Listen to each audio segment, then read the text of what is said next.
Dans le cadre de sa tribune mensuelle, le livre du mois, le Centre d'études de recherche panafricaine et globale, le CERPAG, reçu ce mercredi 9 juillet 2025, le professeur Nanurugo Coulibaly, auteur de l'ouvrage Le discours électoral, dynamique, rive et dérive en Afrique francophone, paru cette année aux éditions L'Harmattan. La rencontre s'est tenue dans l'enceinte de la bibliothèque interculturelle Hans Hofmann, en présence de nombreux lecteurs, d'étudiants, de chercheurs, de professionnels du livre et d'acteurs de la société civile. Le professeur Lassina Yeo, directeur du CERPAG, a rappelé l'ambition de cette tribune: créer un pont entre les auteurs et le public, entre la recherche académique et les réalités sociales. D'abord, qu'est-ce que c'est que le livre? Avant de parler du livre du mois. Le livre, comme je l'ai dit dans mon propos liminaire, c'est un instrument qui consiste d'abord à faire dialoguer les sociétés, à faire dialoguer les auteurs et les lecteurs, puisque celui qui écrit, il veut bien être lu, donc il faut un lecteur. Le livre, c'est aussi ce qu'on pourrait appeler un lieu de mémoire, parce que dans le livre sont consignées des réflexions, des critiques à la société. Le livre, c'est aussi le produit de l'imagination fertile. Donc, on peut dire que le livre, c'est un genre de condensé de la culture. Or, l'âme des sociétés, c'est la culture. Donc, le livre, c'est l'âme des sociétés. Le livre du mois rentre bien dans cette vocation.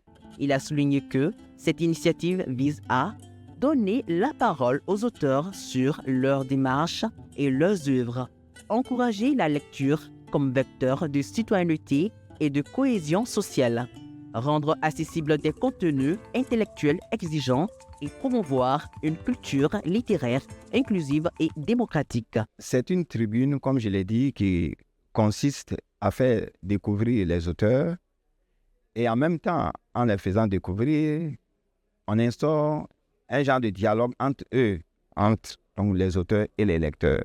Vous l'avez si bien vu, les participants qui étaient présents étaient issus des différents domaines de la société. Il y a des universitaires, des étudiants, des personnes de la société civile, des journalistes que vous êtes, etc., etc. Donc, c'est ça notre vocation. Le professeur Nanurugo Coulibaly a ensuite présenté son ouvrage, fruit de recherches menées dans plusieurs pays d'Afrique francophone.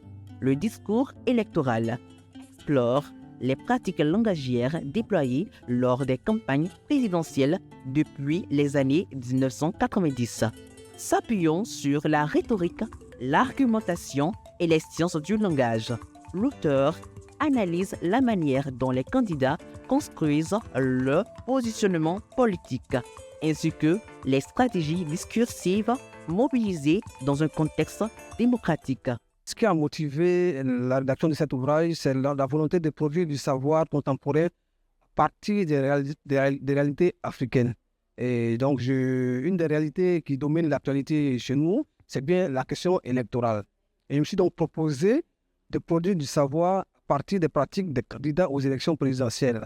À terme, ça m'a permis de dégager ce que j'appellerais une rhétorique de présidentielle, c'est-à-dire un ensemble de comportements discursifs qu'adoptent les candidats aux élections présidentielles en Afrique francophone.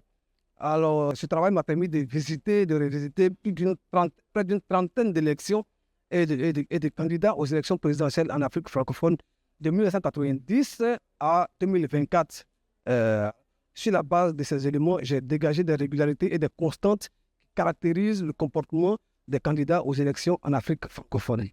À travers cette étude, il met en lumière les dynamiques profondes qui façonnent la communication politique en Afrique francophone.